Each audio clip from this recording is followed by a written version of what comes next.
Divine Mercy Paris Murta sa Masya Occidental Mindoro.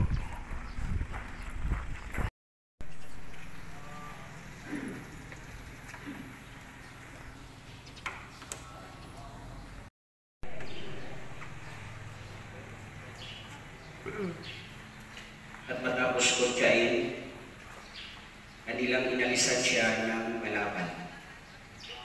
Sinuotan ng sariling damit at pinalabas upang ipakot sa krus. Mga kapatid, at tayo pa ibagbilay-bilay. Kriminal at mga manghihimagsik. Sino ang maniniwala na ipinatong ito sa balikat ng anak ng Diyos? Ang puno ng lahat ng kabanalan at kabutihan.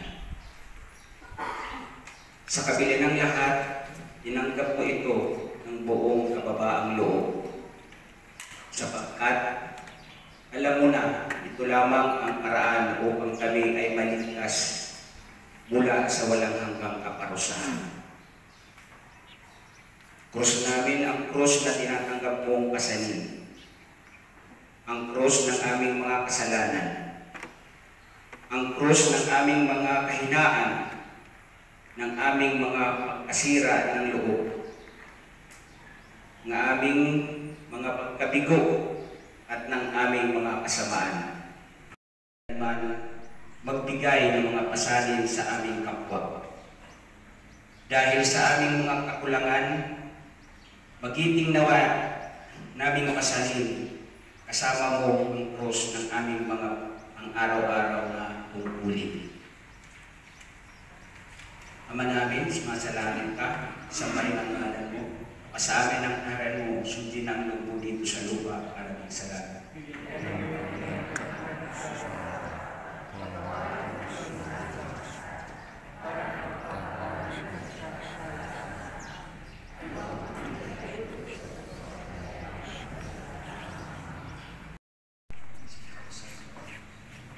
Ikaalim na estasyon, si Jesus ay natapas.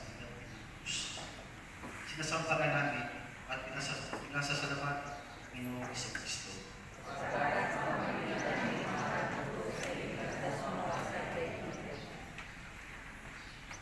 Habang sumusuray ng anak ng Jesus patungo sa Kalbaryo, halos madulog si Jesus sa bigat ng krus na kanyang kasasasan. Higit pa marahil na puspos si Jesus sa panunuya at panlilipat ng mga tao na para pala siya ay isang kriminal. Halos igo ko ng pagod dahilan sa kawalan ng ulo sa magdamag at pagkabaliran sa kanyang ginanas. Si Jesus ay nalunod sa bigat ng krus at pagbalipusta ng kanyang ginanas. Tayo po ay nilibig. Di malayo ang Kalbaryo mula sa Pinoy. Iilang daang ito lamang. Ngunit natagalan ka, Panginoon, na tahakin ang daang iyon. Hirap na hirap at tigong-tigong umaasang may tutulong. Matagal na naglaro ang iyong lakas. Lubak-lubak ang daan. Malupit ang tao. Pabigat ng pabigat ang krus. Hanggang di mo na ito makayanan at ikay malubog sa lupa. Tulad mo, Panginoon, napakarami sa amin ang nadarapa at napaka-subaso dito sa mahirap na daan ng krus ng buhay. Dahil sa mga pagsubok at kabiguang dumadagat sa amin. Kapag kami ay nadarapa at nalulugmok, Panginoon, tulungan mo kami. At kapag hindi na kayang pasanin ng mga kapatid ang maraming pagsubok na dumarating, Panginoon, pagkalooban kami ng pusong mahabagin upang kami hindi na makabigat sa kanilang pasanin.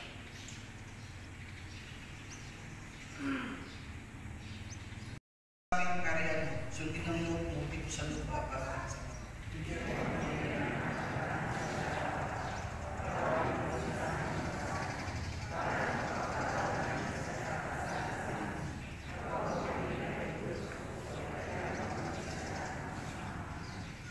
Panginoong Maria, napupuno ka ng grasya, ang Panginoong Diyos ay sumasayo, Butang pinagpada sa babae anak at pinagpada naman ng anak sa iyo na si Jesus.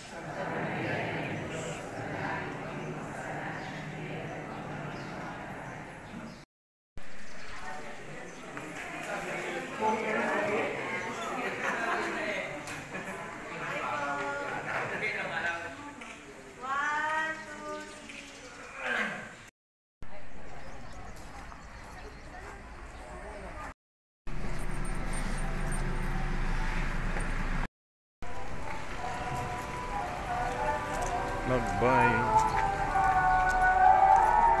Nagbay.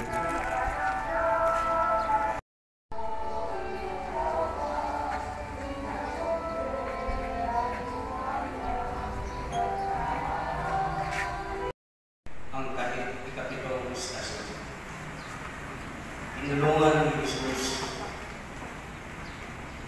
sa pagpasal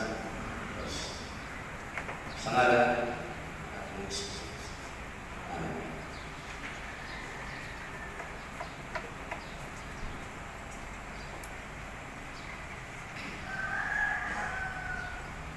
Sinasamba ka namin at pinasasalamatan ng Panginoon Jesus Cristo.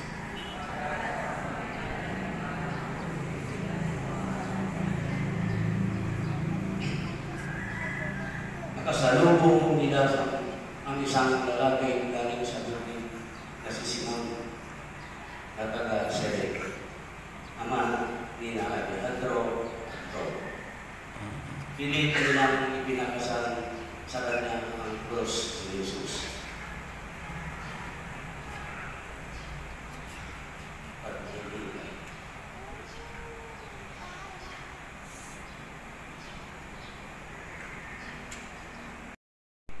Napilitan siyang umiba ng landas, isang paglihis na nagbago sa takbo ng buhay. Nang napilitan pasalin ang iyong krus, ngunit maging siya ang nabiktima rin ng pag-aapi at ng kawalan ng katanungan. Naranasan niya ang iyong sakit, Panginoon. Kaya nagkatasan niya ang ibig sabihin ng buhay kapag nanahis sa tumulong sa kapwa.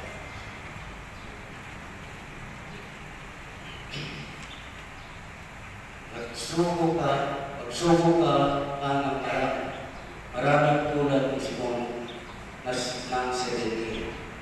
Panginoon, patalhan mo kami ang mga awang may lakas ng loob upang pasalin ng iba ng may pagkikiisa at tulad ng magpapakapit na may pagtitis. Gawin mo kami tulad ng Simon, Panginoon. Bigyan mo kami ng lakas at kagandahan ng loob na magdamayan sapagkat ang aming lipunan ay puno ng pagturo sa Kristo na hindi makaagabay sa bigat ng krus ng kanilang pinapasan na may iba't ibang pulis at bigat ng buhay. Para sa amin ang karyan mo, sundin ang loob mo dito sa lupa na nangisa.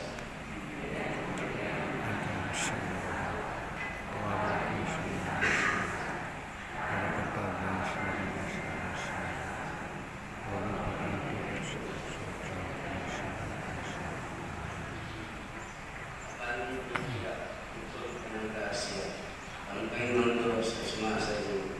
Ikaw pinagpala sa babae lahat at pinagpala naman ang iyong anak si Jesus.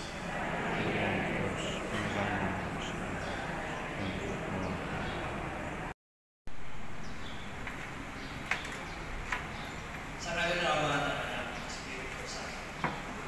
Ikawalawang istasyon. Nasalubong ni Jesus ang mga kababaihan ng Jerusalem. Sinasamba ka namin at pinasasalamatan ang Panginoong Jesucristo.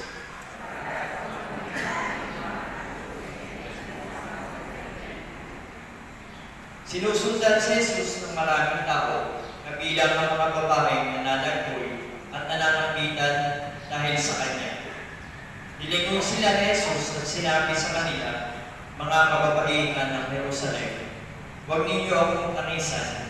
Ang tanisan ninyo ang inyong sarili at ang inyong mga anak. Tandaan ninyo, darating ng mga araw, sasabihin nila, mapapalad ang mga baon, ang mga sinapupunang hindi nagdalang tao, at ang mga dibdib na hindi nagpasusunod. Sa mga araw na iyon, sasabihin ng mga tao sa mga bundok, gumuguro kayo sa amin at sa mga kurol, tabunan ninyo kami. Sapagkat kung ganito ang ginagawa sa kahoy na sariwa, ano naman kaya ang gagawin sa tuyo? Ayo po ay magpili. At ang kaparusahan na dulot sa lahat ng hindi pagsisisi, sana'y naging tapat din kaming tulad nila sa pagdadalamhati at hindi makatarong ang paghihirap sa iyo. At sana'y ganoon din awalan ang aming puso sa mga pagturusa ng aming kapwa, lalo ng mga eskwat. Walang hanap buhay, walang tahanan, at ang lahat ng mga biktima ng kawalan ng katarungan at pagsasamantala. Ang lahat ng uri ng mga kasalanan ito ang nagdadala ng mga karapat-dapat pagpaparusa ng Diyos sa aming lipunan. Ama namin, sumasalangit ka, sa pahinang ngalan mo, mapasa amin ang harian mo, sundin ang loob sa lupa para ng sa langit.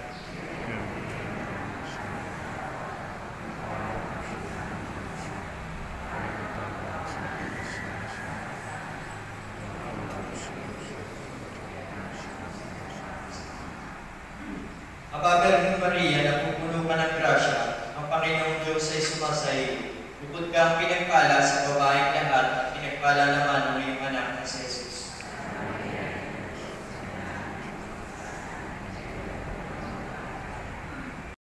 Ako tayo tubig, tsaka ilabi yan, sis.